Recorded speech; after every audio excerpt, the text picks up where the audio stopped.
এবার ইসরায়েলের বিরুদ্ধে লড়াইয়ের ঘোষণা দিয়েছে মিশর।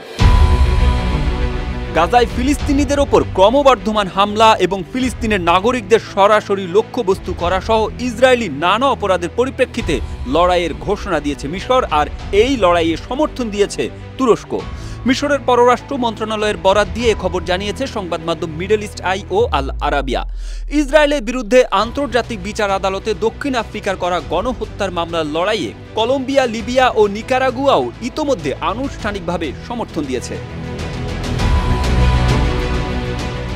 ইসরায়েলের বিরুদ্ধে আন্তর্জাতিক বিচার আদালতে দক্ষিণ আফ্রিকার করা গণহত্যার মামলায় সমর্থন ও লড়াইয়ের ঘোষণা দিয়ে মিশরের পররাষ্ট্র মন্ত্রণালয়ের বিবৃতিতে বলা হয়, দখলদার শক্তি হিসেবে সাধারণ ফিলিস্তিনিদের প্রতি ইসরায়েলের যে দায়িত্ব আছে তা পালনের জন্য ইসরায়েলকে আহ্বান জানানো হয়। এখন ওয়ালটন ফ্রিজ কিনে অনেকের মতো আপনিও হয়ে যেতে পারেন মিলেনিয়ার।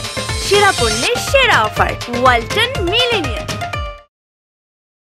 এছাড়া গাজায় পর্যাপ্ত ত্রাণ পৌঁছাতে এবং ফিলিস্তিনিদের বিরুদ্ধে মানবতা বিরোধী অপরাধ সংঘটিত না করতে আন্তর্জাতিক বিচার আদালত ইসরায়েলকে যে নির্দেশনা দিয়েছে সেটি মানার জন্য ইসরায়েলকে আহ্বান জানানো হয়েছে। ইসরায়েল গাজায় গণহত্যা চালাচ্ছে বলে গত ৮ জানুয়ারি আইসিজেতে অভিযোগ জানায় দক্ষিণ আফ্রিকা। ওই অভিযোগের শুনানি শেষে আন্তর্জাতিক আদালত ইসরায়েলকে গাজায় গণহত্যার মতো অপরাধ বন্ধ করতে এবং মানবিক ত্রাণের চালান অবাধে প্রবেশ করতে দেওয়ার নির্দেশ জারি করে। কিন্তু দক্ষিণ আফ্রিকা অভিযোগ করেছে তেল আবিব আইসিজের জারি করা নির্দেশ পালন করছে না। এদিকে ইসরায়েল ও হামাস কয়েক দফায় আলোচনা বসার পরও এখনও যুদ্ধবিরতি চুক্তিতে পৌঁছাতে পারেনি। গাজায় ইসরায়েলি হামলায় নিহত ফিলিস্তিনি সংখ্যা ৩৫,০০০ ছাড়িয়ে গেছে।